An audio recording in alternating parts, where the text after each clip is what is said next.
social quarantine. Today is going to be the first day of my reading vlog for I Might Regret This by Abbi Jacobson, one of the two leads of Broad City. She's amazing. She's wearing such a cute outfit in this photo. I don't know if you can tell, but trust me. Well, maybe if I put it on this side, you'll see it better. I don't know. Anyway, I started reading this book today because yesterday my friend Jane and I decided that this was going to be the second book we read in our book club of 2. The first book we read was We Should All Be Feminists, and I read it in like a day. And I really liked it. I'm so sorry that it's loud, but it's hot, so I have to have the window open, and I'm like sitting right in front of the window because I'm the worst. Yeah, I just started it like 5 minutes ago, but I was laying down in a weird position and I kept wanting to fall asleep, so I got up and now I'm sitting on the floor and talking. I haven't gotten that far into it. I'm only on page 8, but first thing I noticed about this book that I've had since its publication, I pre-ordered it, this is the first edition, and I don't remember noticing it before, but I'm noticing it now, is the paper. I don't know how many, I'm sure there are other like readers who are into this, but no one ever talks about it as far as I know, but I also don't know that, like, don't have that many reader friends. Anyway, I'm very picky on paper, and not like I won't read a book because it doesn't have the paper that I like, but like I'll notice if a book specifically has the paper that I like, and this has that paper. Like, it has that thick, not thick, but like a little bit thicker than copy paper-esque feeling. Not like a lot of books have like a newsprint feeling like this book, you know? It has like it has that thinner newsprint paper. It's light, it's much lighter. Like, this book is really heavy considering its size, but I love it. It's my favorite kind of paper for a book. I just noticed a few weeks ago that the first volume of Heartstopper is printed on this paper and the other volumes are not. They're printed on like the newsprint kind of paper, and I don't like it. Like, I read the third one and then I took a picture of all 3 of them and I noticed it, and it bugs me so much, and I don't like it, but it's fine. I love the comics, so it makes up for everything. I'm also currently reading Anna K by Jenny Lee. Oh my god, this book is so good. Oh, and I also just got today a digital arc of 10 Things I Hate About Pinky, which I am so excited for, because Sunday Menon is one of my favorite authors, and 10 Things I Hate About You is one of my favorite movies, and Pinky is probably my favorite character from There's Something About Sweetie, which you can't see, but it's up on that shelf over there, displayed in all of her wonderful hotly paint covered glory. I want to take a nap, but it's like 6 o'clock. I should not take a nap. So yeah, I have a lot of books that I am going to read and want to read and have so much time now to read. Anyway, that's all I have for today, for right now. Hi pals, it's been a minute since I recorded or since I read this book at all. I'm sorry to my book club, which is just one other person really, but I'm catching up. It's Friday night and I'm on page 100. I always have a hard time focusing on like nonfiction, but it's really good. I really like it. Abbi Jacobson has a nice like style of writing. It's like her inner monologue, like what if all these hypothetical things that could go wrong happen. And it's funny because I have those thoughts a lot too, so I feel how she's feeling sometimes. I have to read this by Sunday, and I think I could totally do it because it's not that long, and a lot of the pages are her drawings, so there's a dedicated space for that. So it's not a full 200 pages of text, which is good for my day that I have left. Might go make some soup and get back to this. Peace easy. Hey everyone, it's Saturday and I'm on page 190 something, and I have the rest of today to finish reading the book in time for our book club meeting tomorrow, and I definitely think I'll get there. Today is dedicated to binge reading the rest of this book, and I'm really, really enjoying it. Having a great time. It's making me emotional. Last night I I laid in bed with my tea and I watched like 5 episodes of Broad City because I tried to watch it in high school. Like, my best friend Andy really loved the show and kept trying to get me to watch it, and I like have this thing, I don't like to read things or watch things or listen to things when people tell me that I should or that I have to. And so I watched a few episodes like back in the day, and I thought it was funny, but I wasn't into it because I didn't want to watch it. But then I was watching it last night and I was just like, this show is so funny. But I don't think I would have appreciated it back then, but now I love it.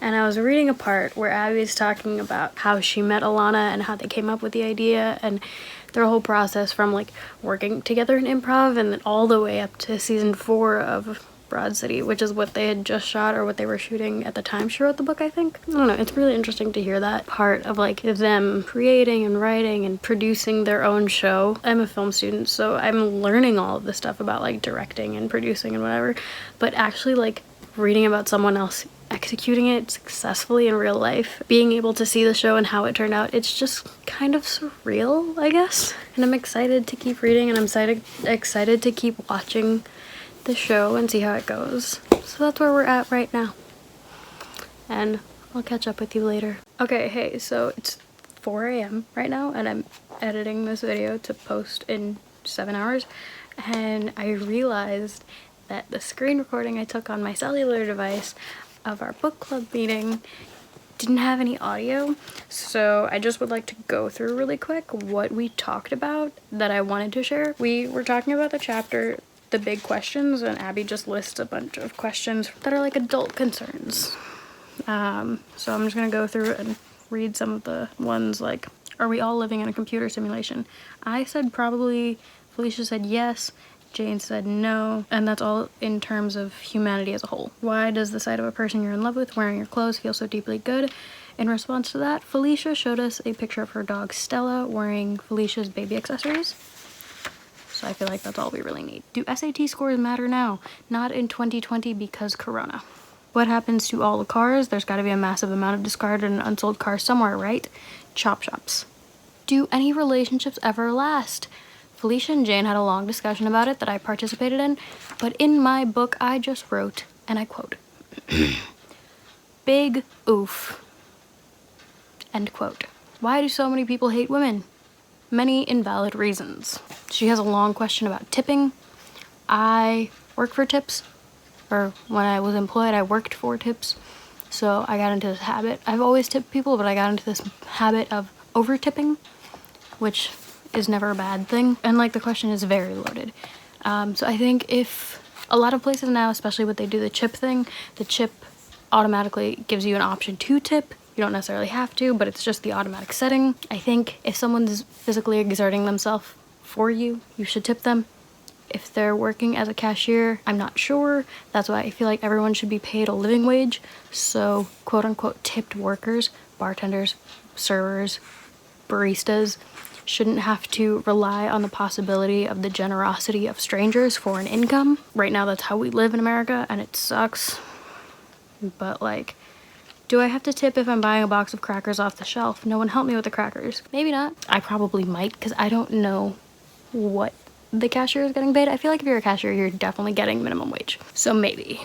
I don't know. Tip people, it's nice, especially now that we're in quarantine and you're trying to get everything delivered to you. If you have the option to tip somebody, do it. And do it on your credit card so they don't have to touch your cash that they don't know where it's been and might have whatever kind of germs on it. Just do it. Just do it. We all need it. When people arrange stuffed animals in the back of their cars, is it for us or them? Felicia says both. Jane says your audience. I say for the stuffed animals so they can see the view. Is there a point at which you stop feeling like you're 18? I am 21. I say no. Felicia is 22. She says no. Jane is 21. Throughout college, she said it varies. All right, those are all like the important ones. Cool. Hey, what's up? So Jane and I finally finished our discussion of I Might Regret This by Abbi Jacobson yesterday. It was our second book for our book club, and I really, really loved this book. It was one of my favorites. Like, I don't read a lot of nonfiction or memoirs, but it's one of the few memoirs I've read, and I really, really enjoyed it. I'm glad that I finished the book before I really got into watching Broad City, because I just feel like reading the book and knowing about the actual Abbi's actual life and the actual process of creating the show and what she and Alana went through, and knowing a little bit more about the actual actors, creators, personalities, really let me watch the show from a kind of different perspective, because then I was able to draw a lot of connections between their real life and what goes on with Abbi and Alana in the show, and it just was really interesting to me. But overall, I enjoyed this book. I would highly recommend it. It's a pretty quick read. It's like 300 pages probably, yeah, and there's a lot of drawings in it, and like Abbi's writing style is funny and kind of quirky, and I enjoyed it. I would recommend this. I love this drawing. It totally terrified me. It's great. And some of them, a lot of the drawings in here are like the album covers of stuff she listened to on the road trip, because it basically follows her on a road trip from New York to LA. I did not listen to any of the music that she listened to on this road trip, but I like the art style. Some parts of it made me really emotional, like when she was talking about Broad City and when she was talking about her stepfather. I cried. This book made me cry. Broad City made me cry. I just finished the whole show a few days ago. Ugh, I was sobbing. I was making fried Oreos and sobbing in my kitchen watching Broad City. I have no regrets. It was lovely. If you haven't watched it yet, you should also watch it. I recommend that too. I'm glad I watched it in college instead of in high school, because my best friend tried to get me into it in like our senior year of high school. I don't like when people tell me what to watch or read or listen to, so my brain just automatically is like, we're gonna not pay attention, we're gonna not enjoy this until we're ready. And it took 4 years, but I was finally ready to watch the show, and I watched it and I loved it. But when I watched it back then, like I watched one episode by myself before I had friends in high school, and I liked it, but I didn't keep watching it, and then it wasn't streaming anymore, and then my friend showed it to me, and I was just like, yeah, whatever. And also it was in like the middle of a season, so I don't know what was going on. So I was just like, yeah, whatever. But then I went back and I started over, and I really, really liked it. It's so good. Broad City's such a good show, and it's like a fun, light show to watch. We should have more shows out there like Broad City with friendships and relationships like Abbi and Alana have in Broad City. It's so good. It made me emotional. It made me so emotional. I would recommend. Goodbye.